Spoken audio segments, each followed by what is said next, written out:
हर साल दशहरे के अवसर पर हम देखते हैं कि जगह जगह रावण के पुतले बनाए जाते हैं और शाम होते ही पूरे धूमधाम के साथ उन्हें जलाया जाता है।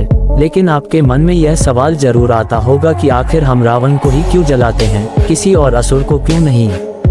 इसका उत्तर जानने के लिए हमें रामायण की उस कथा को समझना होगा जिसमें रावण को केवल एक राक्षस या असुर नहीं बल्कि ज्ञान, शक्ति और अहंकार के मिश्रण के रूप में दिखाया गया है। रावण विद्वान था, उसने वेदों और शास्त्रों का गहरा अध्ययन किया था। वह शिव का परम भक्त भी था, लेकिन उसकी सबसे बड़ी कमजोरी उसका अहंकार था। इसी अहंकार ने उसे सीता हरण जैसे पाप की ओर धकेल दिया और जब एक महान विद्वान अपने ज्ञान और शक्ति का गलत उपयोग करता है तो वह समाज के लिए खतरनाक बन जाता है।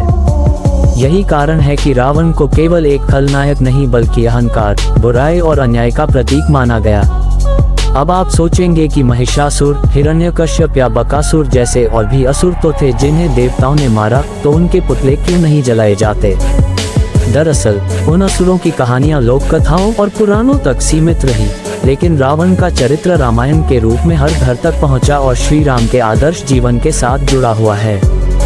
राम और रावण की कथा केवल युद्ध की गाथा नहीं है, बल्कि यह धर्म और अधर्म, अच्छाई और बुराई, संयम और अहंकार के बीच संघर्ष की अमर कहानी है।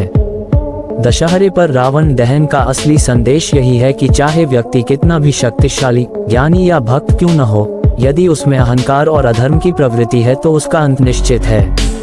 रावण का पुतला जलाना इस बात की याद दिलाता है कि हमें अपने भीतर की बुराइयों जैसे अहंकार, क्रोध, लालच, ईर्ष्या और अन्याय को जलाना चाहिए, तभी जीवन में सच्ची विजय मिलती है। यही कारण है कि हजारों साल बाद भी हम हर साल दशहरे पर रावण को जलाते हैं और किसी अन्य असुर को नहीं, क्योंकि रावण की कहानी केवल एक पौराणिक कथा नहीं बल्कि जीवन का गहरा सबक है।